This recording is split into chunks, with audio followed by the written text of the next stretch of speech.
wild dogs. Brian and myself just taking it a little bit easy, also just getting our camp sorted out a bit. Big part of this whole experience is also living out here and sort of daily things going back and forth. So over time we'll mention little snippets out of that sort of part of our daily activity as well. But the most important and certainly the most fun for me is this. It's ever since I was a little boy, I used to actually tell this story every now and again while on drive. I'll never forget two stories. The one was, I don't know, I was probably 13, 14. We were driving to our farm. We were very fortunate in Namibia to always have access to wilderness areas. Not quite to the extent like this, but nice wild farms. And whenever we drove to our farm, there was this one place we drive past that had game fencing on the side. And as soon as there were game fencing, then the chance of seeing things like giraffe or kudu, the antelopes you could see anywhere, but especially giraffe and zebra and so on, you don't normally see that on sort of normal farms. Hey, here's December. So let's see quickly. So December for a long time. I am for. Ja, makulu. Yeah, December is telling us a little something up ahead. I'm going to go look for them.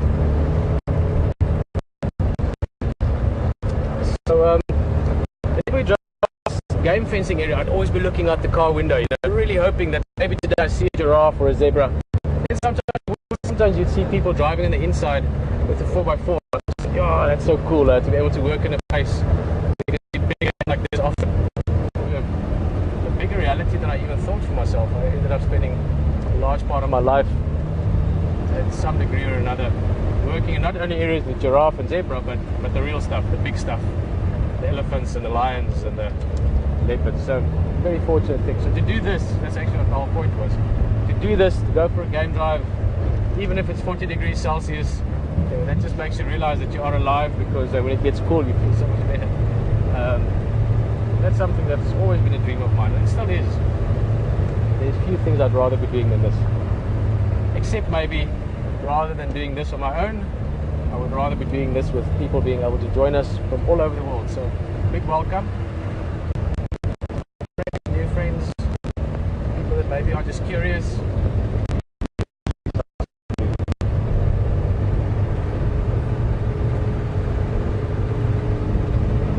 A couple of elephants on the way in this afternoon from our camp. So that's what we're going to look for now. December was just telling me on his vehicle, he was just telling me Makulu and Love, big elephants. So can't promise them, but typically elephants you can find relatively easily if they're still in the same area.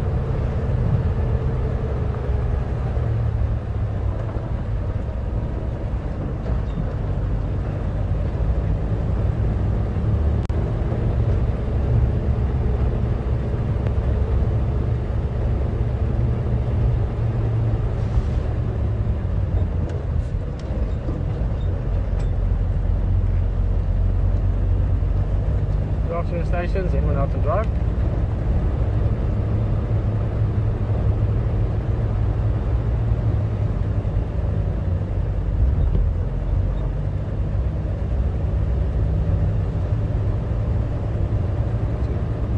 Hide from the sun today. The sun feels like it's on superpower. Good afternoon, stations. Peter from Wild Earth, just heading out Boetela access. Not too far from Gari entrance. Saw some Makulu and Love, gonna check there. Check that maybe through Arathusa, but towards Mamba Road, Junction.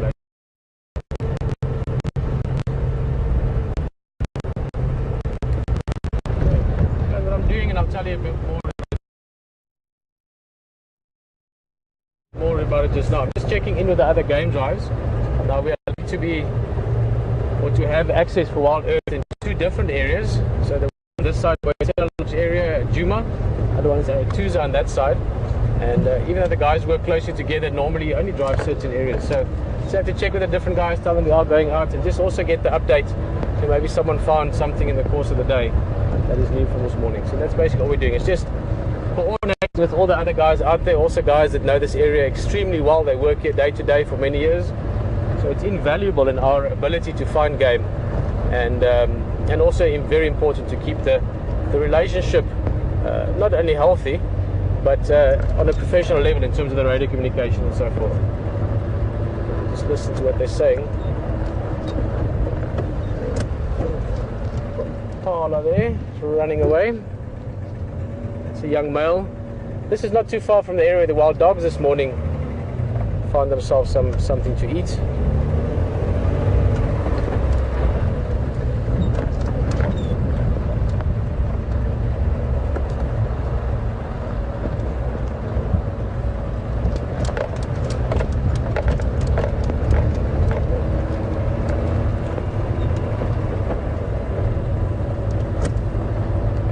Ryan again.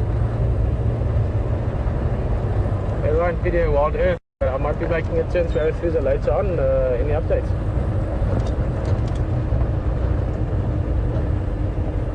Okay, copy, thank you. Shadow's moved off from where she was yesterday morning.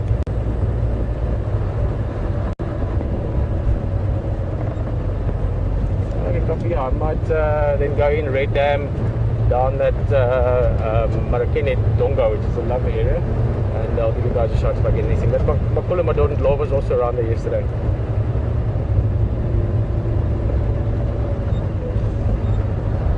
Okay, kom on voor van elkaar.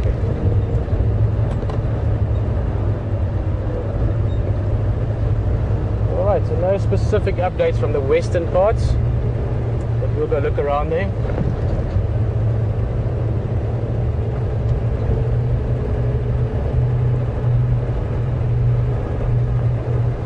Nice to be back in the Djuma, Brian. Yeah. This is one does sort of affinity towards a vehicle. Yeah. And this is the original Wild Earth vehicle. This Land Rover vehicle is done more tricky 4x4 in most vehicles, anything for that matter. And she's a little bit loose in the jaw, worked hard, you know. But I just like it. She feels like she rolls more with things. Guys, this is an indication of what we're looking for. You can see if you look at the tips here, there's another example. If you look at the branches, you can see they've been almost ground off there. You know, they look like they've been had a big grinding stone chew on it. And I'm sure many or almost all of you can guess what this is from. We know exactly what this is from. When we were coming in this afternoon with Will and Alex and them, with the rest of the crew for the afternoon drive, the elephants were right here. They pushed this tree into the road, and there were a couple of vehicles here on their way to where Telelodge couldn't go past. So we managed to quickly get a rope on it and put it off the road. The elephants were standing just here. They've moved, I see. So we will look for them.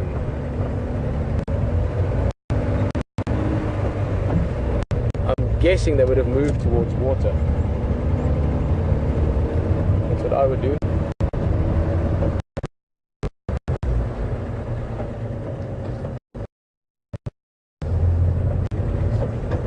There's a female impala and lamb. Impala and their youngsters or their offspring have been sort of quite, sorry, but I'm going to try and get a window there for you. Let's just see. Maybe this side of the tree. That's a marula tree. And there we go, that's a better view. Now in the last 48 hours, there's been impalas sort of part of the drive to some extent or another. This is obviously something that will happen. Over the next 2 months when the babies are born, they're super cute, long legs like this. They will be preyed on quite heavily. But at the same time, there are hundreds of thousands of impala, as opposed to a few thousand wild dog, for instance, or so on. So purely by the fact that they have their offspring relatively within the same time. It's not, some people will tell you, yes, they have all their babies in 4 days. You know, all the impala in the world or all the impala in this area. It's not really the case. These are the sort of early arrivals now. Going through into December still we'll get many, many calves as well. Although it seems this year they're all sort of a bit earlier. But that is just in sort of in thought rather than reality. What I mean with that is impalas don't all plan and have their babies on one day. It's relative to when the conception happened or when the mating happened. And also you will get sometimes people saying, yeah, they can delay the birth or they can sort of hold it back. Again, to some extent true, but not in the case of Impala all get together and say, listen guys, this is for 2 weeks because the rain's coming and we can have our babies only at the end of November. It's not the case. They can keep back to some extent the birth for a day or maybe 48 hours at the most. In case of, let's say for example, there are really a lot of predators around for some reason and they need to move, or there's a bushfire or a massive storm, so they can restrict the birth to some extent, but it's not something they can sort of decide, this is when we're going to, oh, we have found them. Yes, this is the big boy, huh? Ndlov. I love the Shanghai name for elephant, it just sounds like an elephant. Ndlov. Makulu Madoro Ndlov. Big bull elephant. This is a beautiful big bull.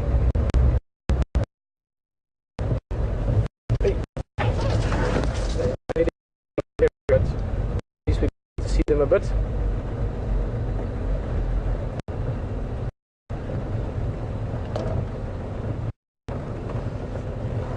Not being very social with us, but he's a big bull, this guy. He's we speculated the other day 6 tons plus, maybe 6.5, 7 tons even, but probably 6 or a little bit over.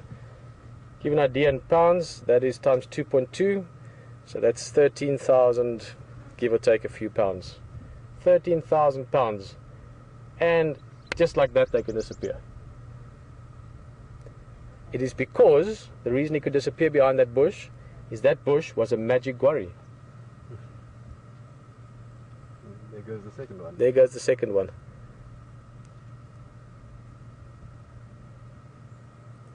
We'll still talk about magic quarry at some stage. Paul was asking about magic quarry earlier.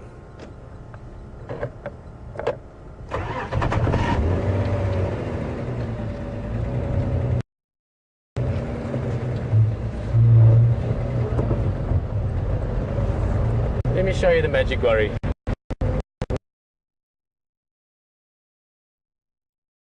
You might be too. It's this bush. Here we go, this one. Now it's got quite a, can you hear that? Yeah. It's got quite a coarse is the wrong word, but quite a stiff is maybe not a bad description for the leaf. It's quite a rigid leaf, but doesn't break easily. In other words, it's flexible to the extent that it doesn't just break, you know, if you beat it, for instance, or run through it, but it is quite a crisp leaf, maybe, for another explanation. The biggest use for this, actually, from a practical point of view, the one that I've used it in real life application the most often for, is if you have a big fire, if there's a big bushfire, this is by far your best firefighting tool, unless you've got specific tools that were made. If you actually have to go and beat flames or try and suppress fire by killing the flames, this is your first choice. Of all the bushes and all the trees growing in this area, you want to get hold of a big branch like this, and they make nice long branches. If you look into the bush, you can see they make these sort of long branches down to there.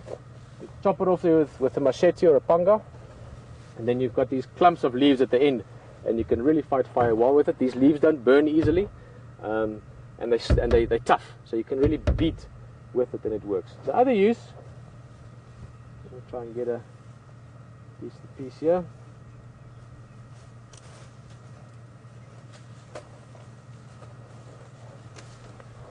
It's got to do with the fibrous nature of the twig itself. Let's just make this a little bit neater. So you break it off. I didn't get a clean break there, but so there you've got the twig itself, or the branch. Let me just make sure you can see it there. Yep. Then you would take the bark off. Now, this is the first time I'm really doing something with this knife. I'll still tell you about this knife sometime. This is a very special knife. It was a gift to me from my father, and he's had it for over 40 years. So you'd strip the bark off.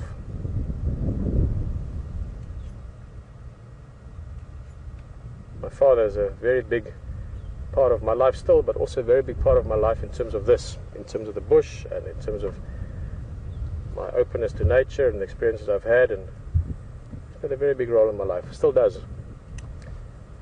Okay, now you've got the twig.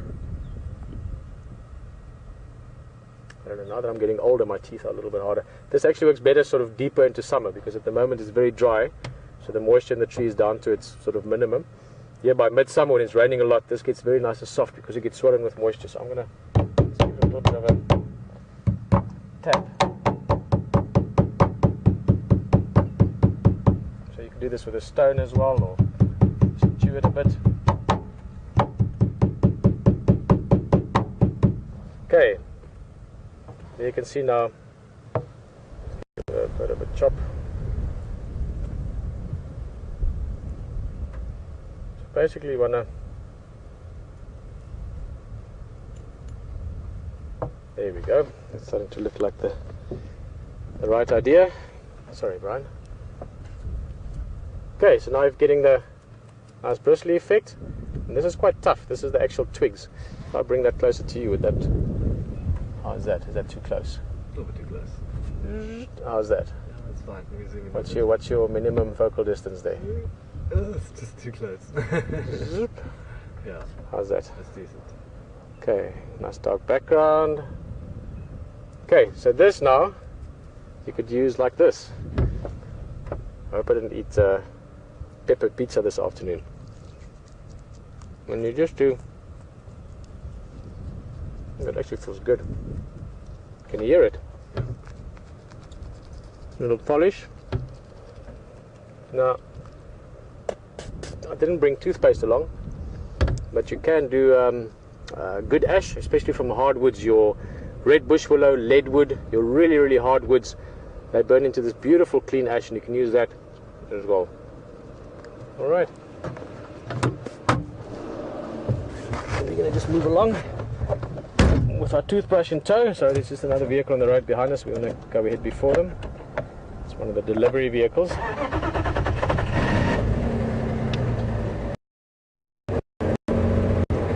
So that's a magic. Very good for beating fire, making toothbrushes, and making appear.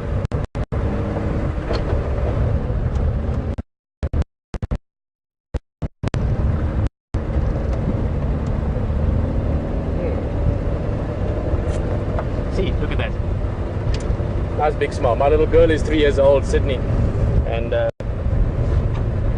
one of the ways of teaching her to brush her teeth, always give a nice smile afterwards. Tell her how fresh her breath smells. Let's take a little bit of magic worry. Alright. Bit windy, huh? I said it's a bit windy. Guys, this is this bit of weather I said that is building up. It shouldn't affect us too much this afternoon. But if you look there towards essentially the south and southeast, all the way along towards the northeast almost, so our whole eastern horizon all the way through to the south, it's actually got some pretty serious weather building. It's been extremely hot for 2 days. Last night after H's drive, the guys had to rush back under a tarp, cover the whole vehicle, and we'll be curious to see what it presents for us today.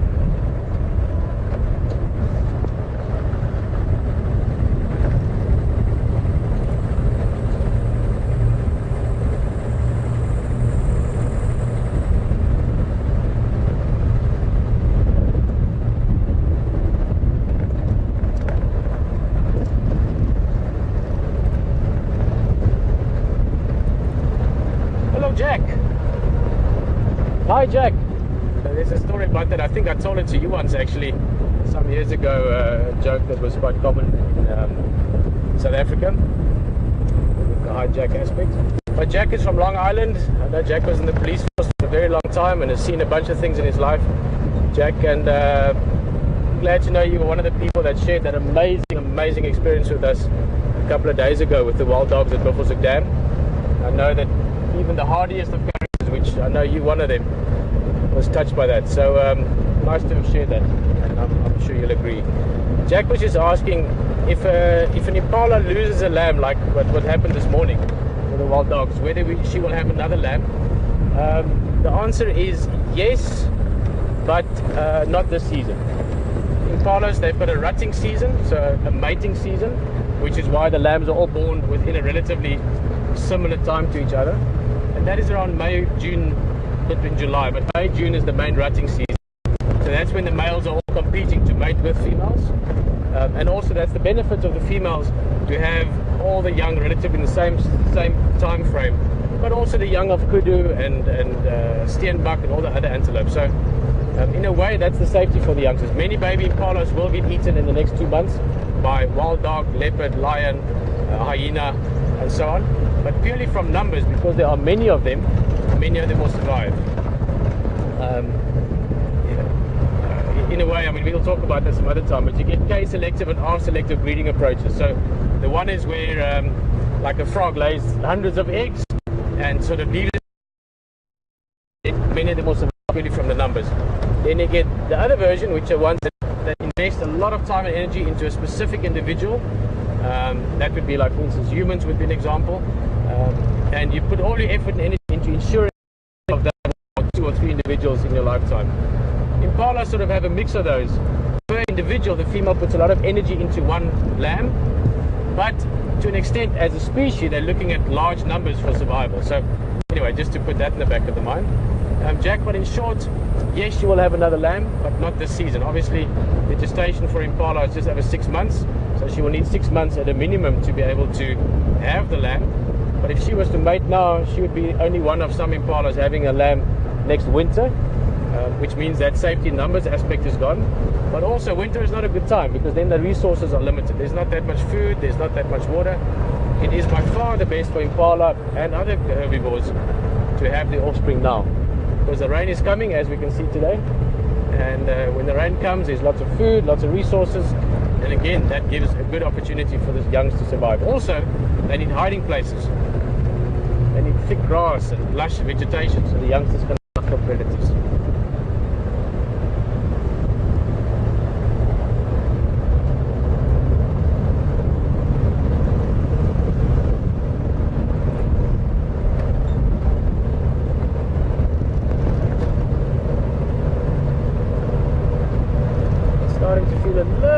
Better now, just because this cloud is getting closer, but it still feels like someone's got a hairdryer on the full hot setting pointing into our faces.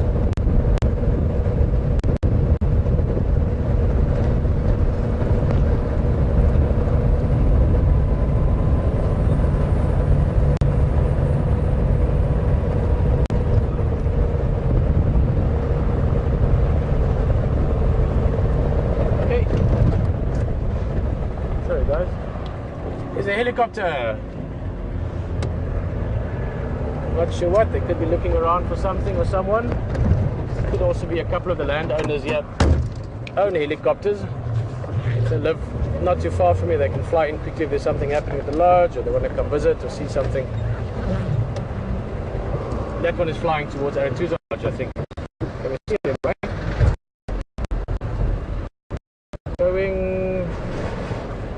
Going. Where is it? Disappearing behind the trees. Yeah. There we go.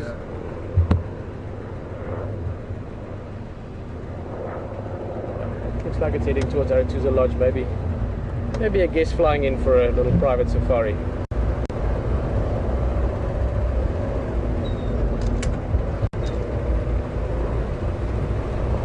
Right. Here we can see it better. It's a lovely, it's a dull jet ranger. It's a, if I don't know my helicopters that well, but it'd be a lovely view from up there.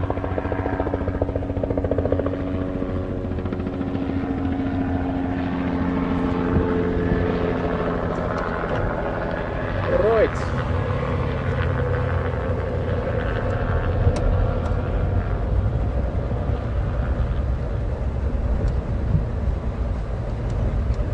Attempt going to Look around towards Red Dam a little bit. So that's where Shadow was yesterday, a leopard. Yeah, no, just from control there as well, saying that it's not a cheap toy or piece of equipment, that helicopters. I think all boys want one at some stage or another.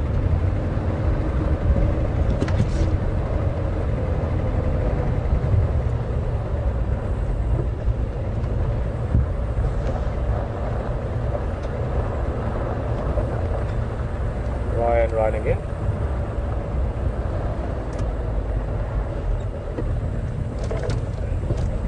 Ryan again.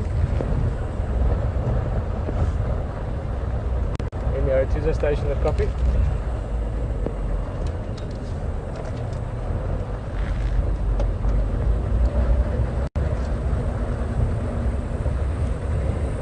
Ryan again. Radio channels here. Ryan again. Liam, yeah, sorry to call so much, but it's probably nothing. It's probably for the good, but there's a helicopter flying quite low level here south of Parallel Road, Red Dam Junction, so that you guys are aware of it.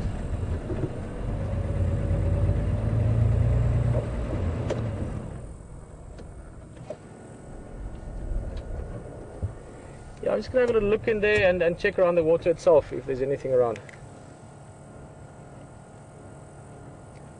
Yeah, definitely. I'll give you a shot straight away. Guys, this is a leopard tortoise. Much harder to find actually than normal leopard, but when you find them, you can stay with them much easier.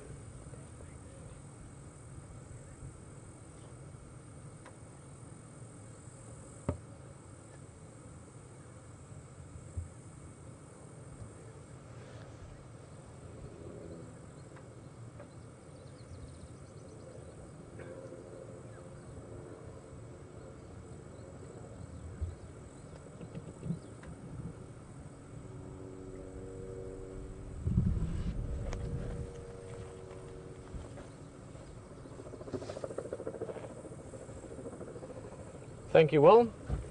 Yes, guys, just a reminder, just while we're looking at this little leopard tortoise hiding in the grass there.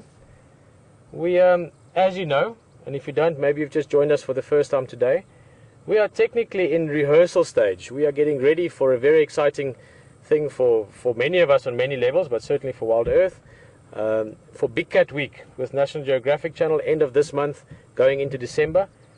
Which is a lovely experience. We're going to be out on game drive 3 hours a day for that whole time, so very exciting for, I think, all of us. I know from National Geographic side as well, guys, those of you on the vehicle with us, it's a pleasure to have you with us. We are very excited about all of this, and great to know that you are as well. But as part of this whole experience, we decided, you know what, we're just going to do the whole rehearsal live. We're going to bring you guys along, come and check it out with us, and sort of just grow in that process. And I'm very happy that that's the way to go about it. I think that's by far the best way, because this is very real. This is very much now. This is a hugely exciting concept for all of us, for me personally as well. But as part of that test, we have to test things, and that goes from vehicles to learning the roads, but also a lot of technical aspects. You can imagine, for you to be sitting with us right now in Africa, busy looking for a leopard, it's not that simple. There's a few little steps between me rapping away here and you actually joining us. So we are doing some of that this afternoon. We're basically testing the satellite uplink from us via a whole bunch of worlds and universes, so to speak, to National Geographic. And we're also ramping up the bit rate, in other words, increasing the picture, so this can be an awesome broadcast by the time Big Cat Week starts. That means there might be some breakups, there might be some delays. We might actually have to cut the stream now and again. It will not be for long. It won't be for long periods of time. It'll be short little bits, seconds, minutes at the most. So bear with us. I know that you understand. I know that you're part or fun or blah, blah, blah, blah. Let me just go, what did you read? Rewind that? Okay. I know that it's fun for you to, and it's fun for us as well. So I'm sure you can understand the branch behind us.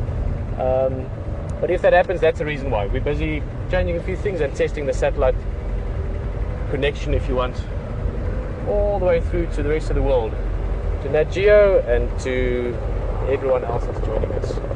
We are now getting into that area where Shadow was yesterday. Quick background, Shadow is a female leopard, almost 8 years old, daughter to Karula, and I actually know her very well from when she was a little cub. I've got pictures of her when she was a youngster. She's got a little notch in her ear, which is an easy way to recognize her, but we used to call it Tingana, which is Shangaan for shy, and the guys in the West call it Shadow, and that's the name that she grew with. And both names referring or reflecting that she is quite shy, that she's not always that easy to find, as we saw yesterday when we saw her in the morning. We're going to go look for her. There's a water point here, a couple of buffalo trotting off. They've been enjoying the cool water. Hello guys, sorry to disturb. It's quite funny. Normally Dagga boys like this don't really care much about vehicles and that. Maybe they smelled something. Maybe they heard a dappled thing walk, plodding through the dust. Who knows? Maybe they just saw Brian approaching. Oh, how rude. I think it's a good thing if you can intimidate a buffalo bull. Sorry guys, Brian is just, he's a super nice guy, so he's a nice guy to poke fun at every now and again. I know he doesn't mind, he's 6'4", used to work as a trapeze artist. And not to go on about it now, but for the ladies out there, you wouldn't mind Brian in front of the camera, I think. So the point is, I don't mind teasing him a bit. I know that he can roll with it quite easily. Guys, a couple of buffalo just strolling off. They were just having a mud bath, cooling down. As we said, it is very hot this afternoon. We are going to come back past here again. I just going to go a little bit forward just to look up into the sort of inlet of this. This is old quarry. Actually, they used to come out of here for some of the roads. Basically in this drainage line, so in this goes up that way, a little riverbed if you want, that Shadow was earlier.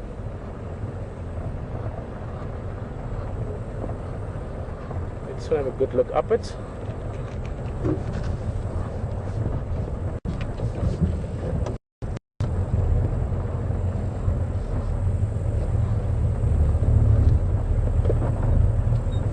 Actually, if I was a leopard, so this is a funny angle. If I was a leopard, I'd be lying just in there in the shadows. There's like a little bit of green grass there, some shadow, a bit of a breeze.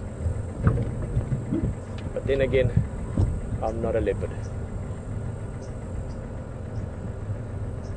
Lovely setting though.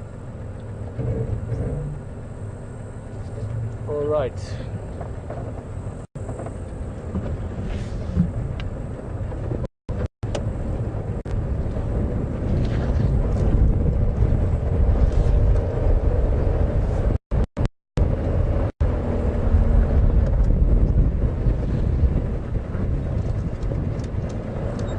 They had rain here yesterday, more than the other side. You can see the texture on the ground. What I'm going to do next is just go into where Shadow was yesterday morning. More than likely she has left already. I don't think she killed something big. She had a kill there, the guy said, but probably a duiker or something like that, which is not much food. She's also got little cubs, so when the food is done she will move immediately, get them out of the area, just so as not to bump into things like hyena that could be attracted by the carrion or by the carcass that's left there. So I wouldn't give it a big chance, but as Ryan said earlier, one of the guides I spoke to is the head ranger at Arathusa, saying the guys didn't go back there to look for her yesterday just because it was such a difficult area. Now we luckily all have the perfect view. That's the benefit of having one window to look through. If you've got 6 or 10 guests in the back, it's sometimes difficult in difficult terrain to see.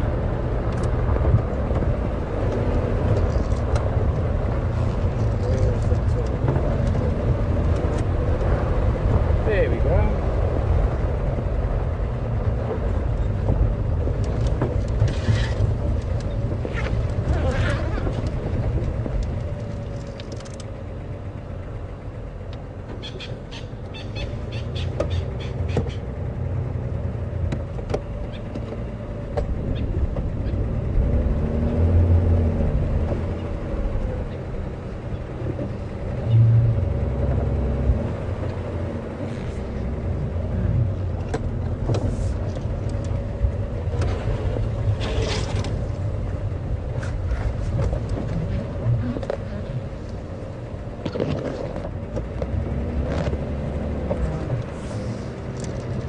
Let's have a careful look around.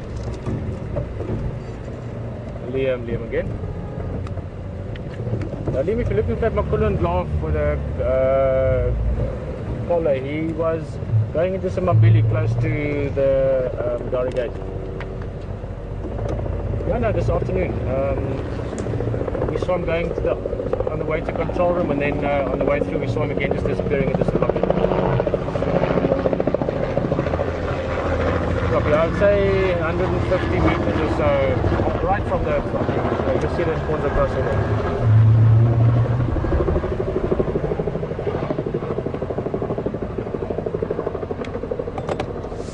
Okay, he was right in there.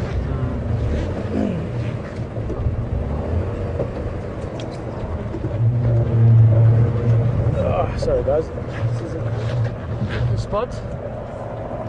As I said, I would give it less than 50% chance that she's still here, but we know that she had food here, we know that she was here.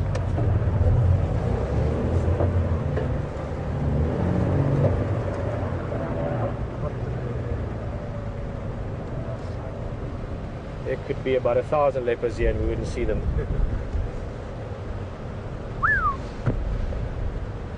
Yeah, sorry, I'm yawing. I'm agreeing with the guys on the radio. They're saying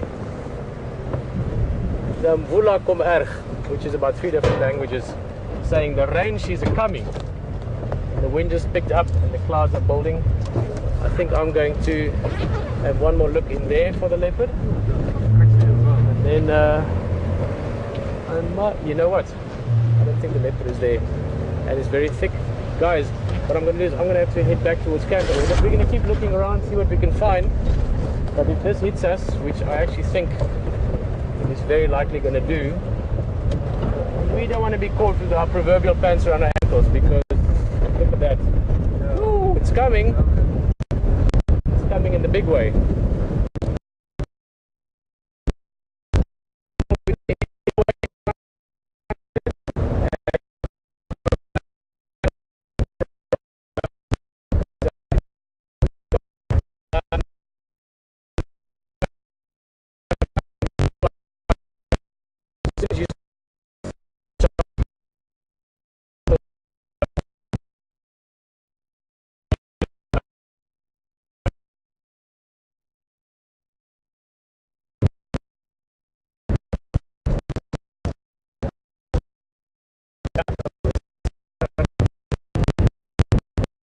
Of this. We're still planning and working on plans how we're going to share with you big storms if it happens, especially during Big Cat Week. But big storms like this are phenomenal. I like a big thunderstorm as much as I love the most beautiful leopard sighting or the most amazing lion hunt. A big thunderstorm in Africa with lightning, I was going to say fire and lightning, but thunder and lightning, and the raindrops can be as heavy, you know, like big drops sometimes, you know, they hurt you when they hit your skin. And it is just something awesome. I love big thunderstorms. Preferably not when I'm driving in a vehicle that's got all kinds of electrical equipment on it. What did I just see there? I saw something down the road and then disappeared.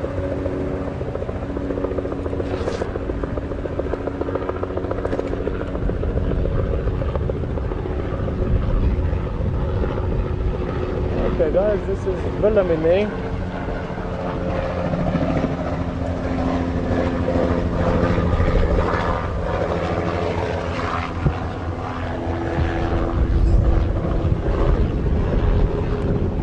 Willem is from the Sabi Sands security and anti-poaching unit. Super nice guy, I met him the other day. He looks like a Lula Moore character.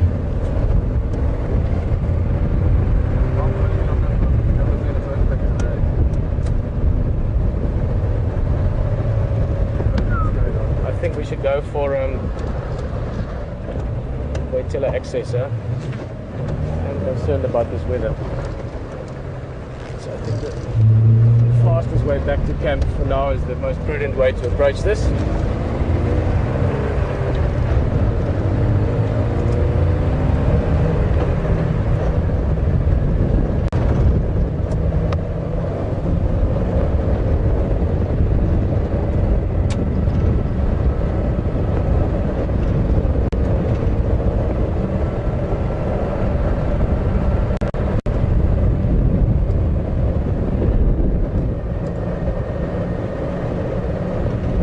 This is looking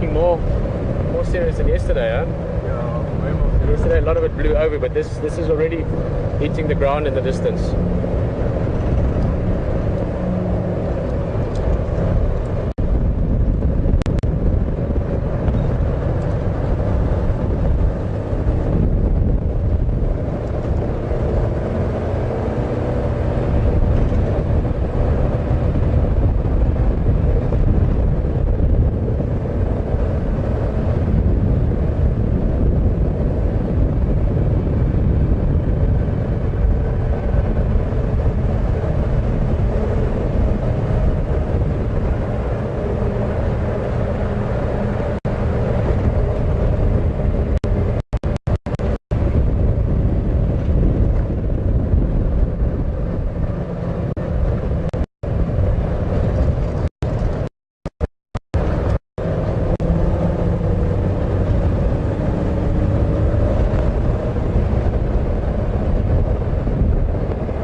Temperature just dropping. I mean, you've got the wind picking up, but the wind itself is cooler, and you can start getting that feel of moisture in it.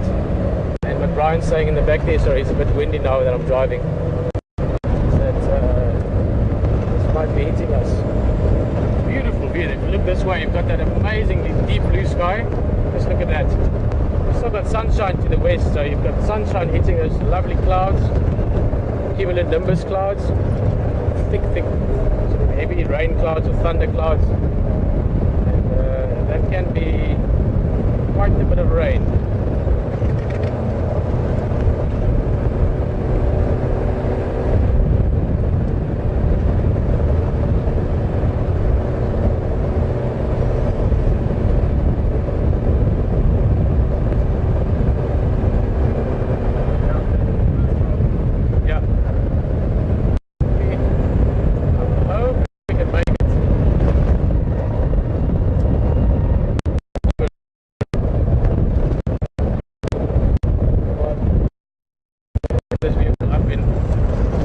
Of only a few minutes.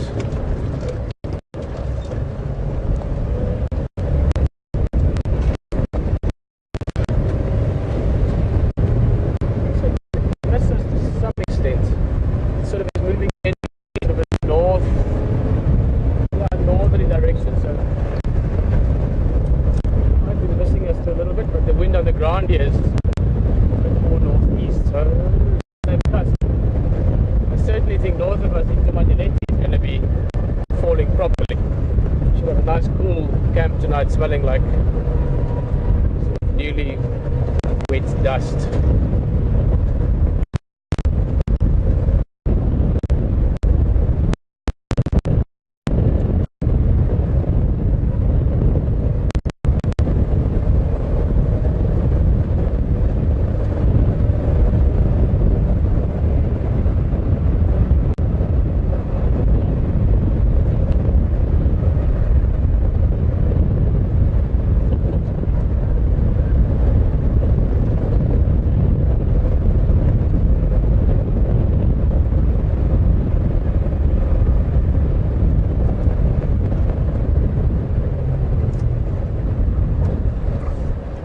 Missed the brunt of it. It seems to have moved a bit more north.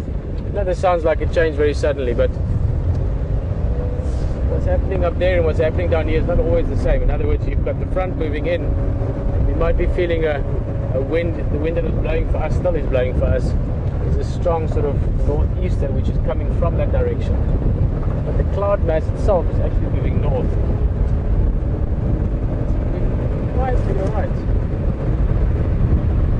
I'd rather make that call closer to safety than far away from it.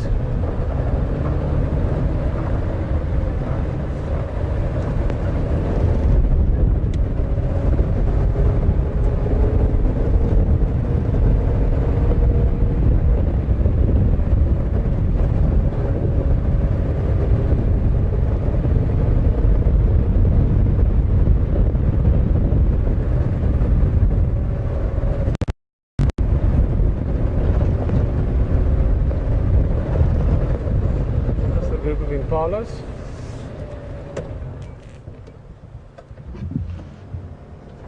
We're actually at Sandy Patch, which is where I believe the wild dog hunt was this morning. This is a bachelor group of males, but there's also some females further to the right, so another herd of them. Possibly the same herd that the little lamb was taken from. Now again guys, some people would think that these animals are traumatized by it. Keep in mind that they live with this day to day. They live a free life, a wild life. As part of that, oh, there they go. Oh, nice when they run. I love impala when they run. Let's go look at this here behind us. It's quite cool.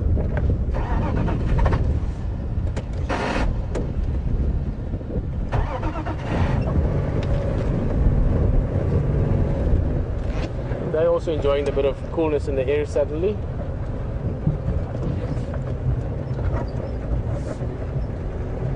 Now there was one big male with the breeding herd, and he's not too happy with the other males being around. Even though it isn't really mating season anymore, but you still get that dominant behavior from whichever male is dominant. He's the guy who just chased those bachelors off. He was a bit like, hey guys, don't come and mess where you shouldn't be messing.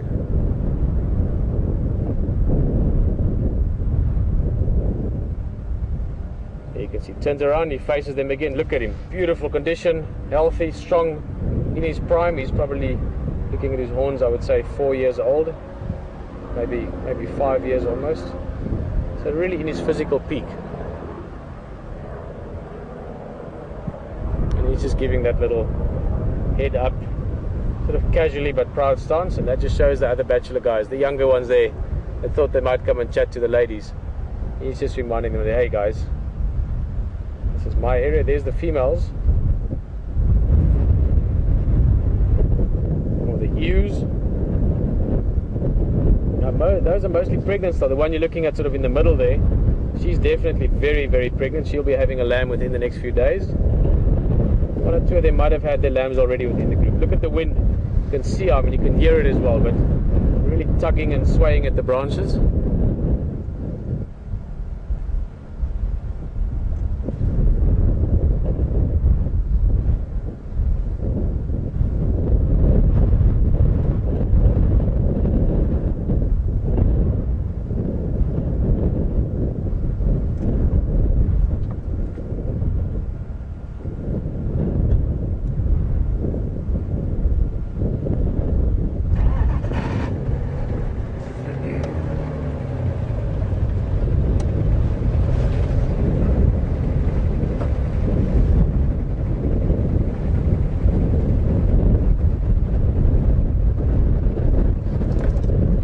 Bird.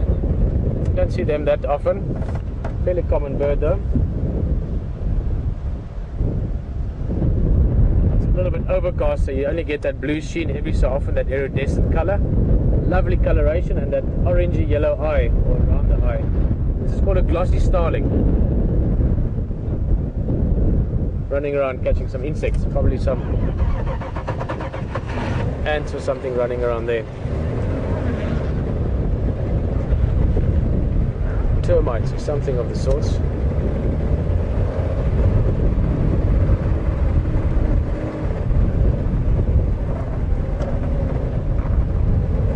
There's the bachelor males, the impalas, that they're still looking at that direction, but it's not really mating season now, so it's more just for interaction rather than actual mating opportunities that they're playing around with those other ones for.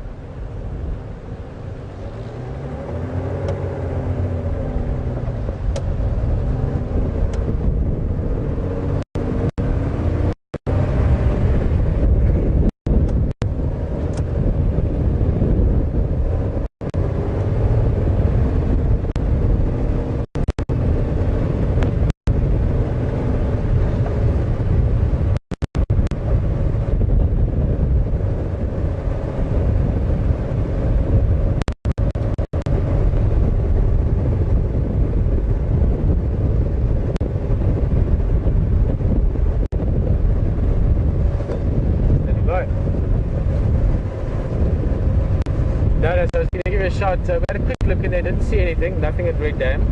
But then this big mvula coming, we're just getting ourselves closer to camp. We're a little bit electric on the back for coping with rain at the moment.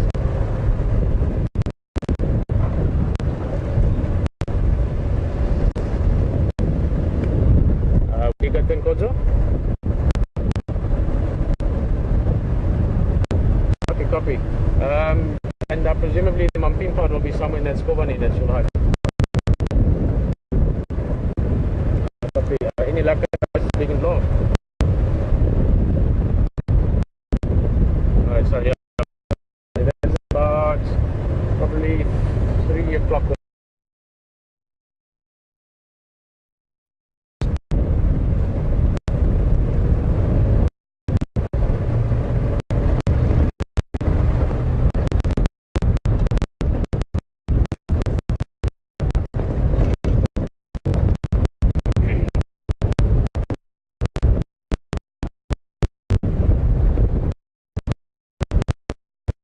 Some female leopard tracks, presumably not too far from where we were looking for her, moving along the road. So more than likely that she's finished whatever they were eating. She's stashed her cubs away. She's got cubs of about 11 weeks old, so about 3 months, and we've hidden them somewhere. Then she's off hunting again for a day or so.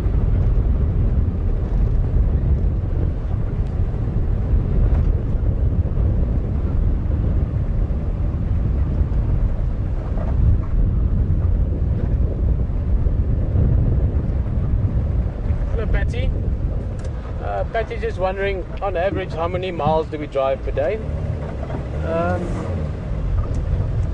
Well, obviously that can vary greatly depending on what you see. But Patty, firstly, this vehicle, all the important bits work, but things like, you know, the odometer measuring the distance doesn't work anymore. So I don't know exactly how many, but we average probably, I would say, anything between 10 and 30 kilometers a drive. Let me just think about it. Yeah, probably about that. That would obviously be influenced by what we see. In other words, if you go out and you find a leopard quite soon and it's doing nice things and you stay with it, you might only do, you know, 1 or 2 or 3 miles for the day. But then on other days when it's really quiet and there's not much going on, and maybe you're looking at something and then you hear something in the radio and you go right to the other side of the area, so you might find other days where we might be doing 10 miles or 20 miles even. I doubt we'll ever do more than about 40 kilometers a drive. Now that would really be covering quite a bit of ground then. So on a day we drive a lot, you might be doing in the region of about, let's say 40 kilometers. That's about 25, 28 miles, something in that region. Oh, it's beautiful light. That's one of the things when you get thunderstorms coming in and you have it coming from the eastern side like we do now. You still have sun in the west and you get this amazing light. Just look at that sky, it's spectacular. It really highlights everything in the foreground because it's all lit up. So lovely sight, lovely setting. There's some kudu up ahead here. I'm going to try and just get them, or get us on the right side of them relative to the light. Beautiful dark deep blue background, and that's a lovely view. Let me just go back. There's a perfect little frame there. Look at her.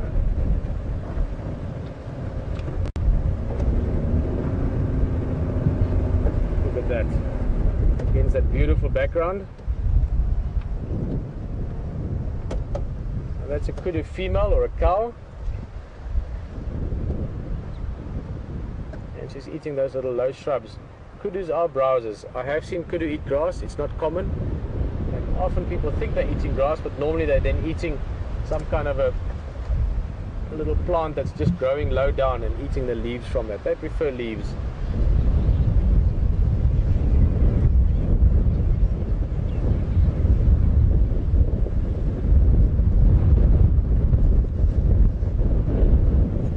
I feel much better now that we're close to home. It's the brewing of a big storm. Whether it hits us or not, that's to be discovered. But certain parts of this area, of this part of the world, will be getting good rain this afternoon.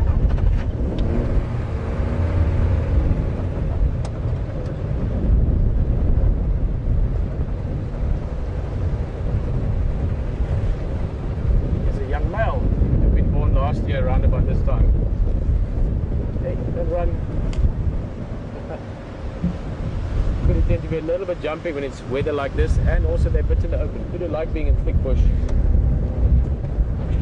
That young bull was about a year old. Kudu normally have the offspring not as early as Impala, normally slightly later. Oh, they're getting a bit jumpy now with all this wind. Whoa, look at that jump.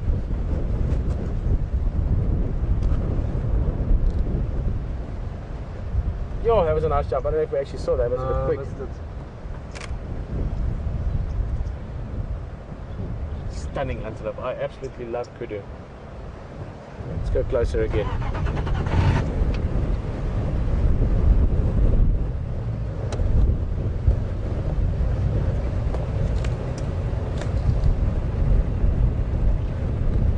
It's a beautiful view of them. All the ears, you can see big ears, they're great hearing.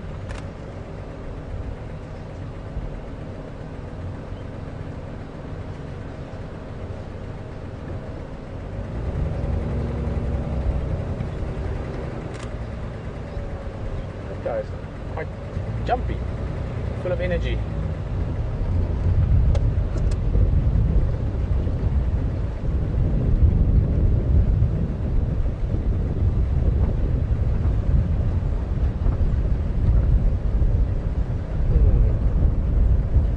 A very typical kudu thing, getting on the termite mound, that little bit of extra elevation, maybe they can see a bit further, look around. Guys, windy weather like this is potentially not nerve-wracking, that's the wrong choice of words, but it does make antelope a little bit more aware, a little bit more jumpy, because it's potentially good hunting weather for predators. Just because of all this movement that you get from the wind, all the leaves and grasses and shrubs, everything's moving. Lots of noise as well. So if you were a predator, that would be an opportunity that you could sort of sneak around easier. You won't be heard as easily.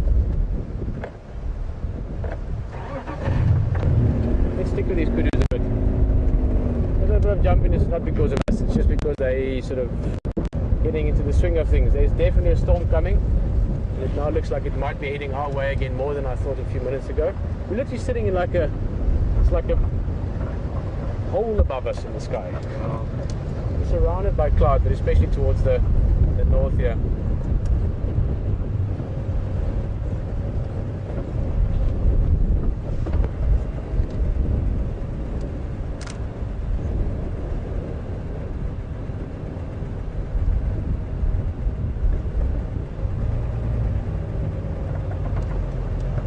Sounds like a good plan. As we're going to stick with this kudu a bit, we are very, very close to home. In fact, there in the back you can see the mast. That's where the control room is. But we're going to stick around for now. It's beautiful light. I'm enjoying these kudu. Nice bit of life in them.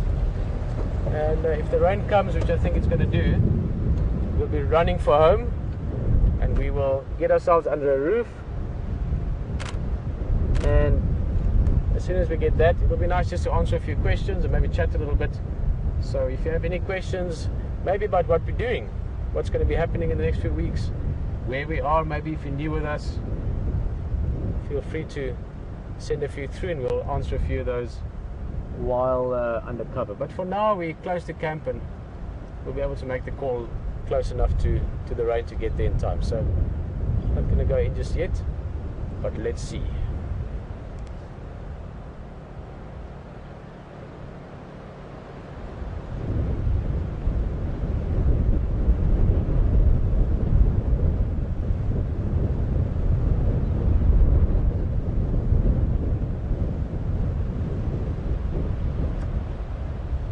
Here's the youngster that's so energetic.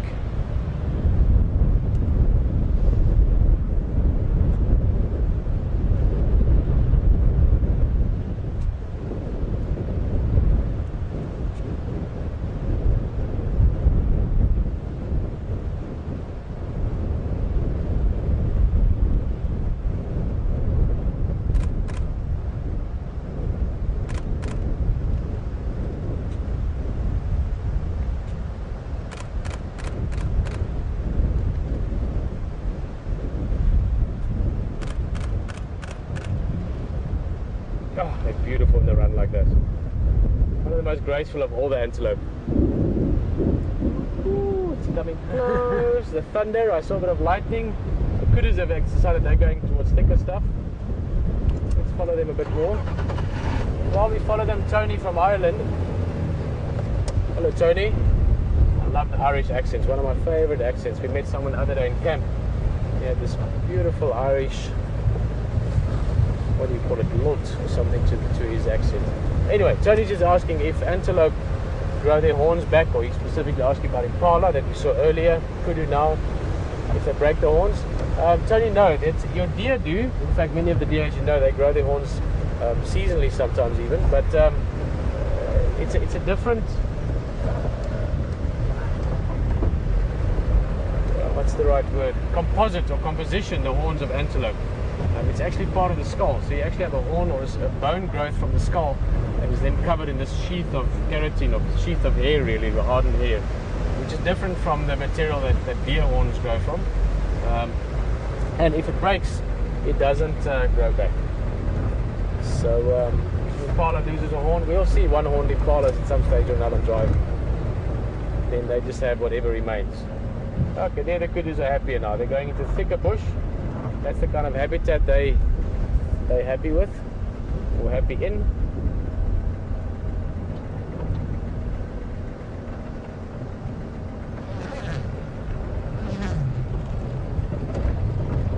I'm going to be driving around the little circles around quarantine for now. Never know what else might pop out here. Here's the big clouds, yeah. Beautiful though. Absolutely stunning. I love this kind of weather. It's just this excitement in the air, you know, you've got the big clouds building.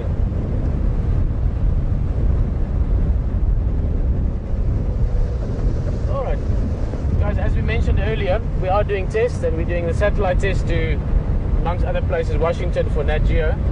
And we're going to cut the stream shortly just for a test. If we disappear, don't worry, we're not gone forever. It's not the lightning that took us out. We'll take a little bit and we'll be back. We're going to look around. If we find something, we'll wait there for you. If it starts to rain, we're going to go for camp. So we'll see you back here just now. I'm not sure exactly when this will happen, but any minute or in the next few minutes, just so you know about it beforehand.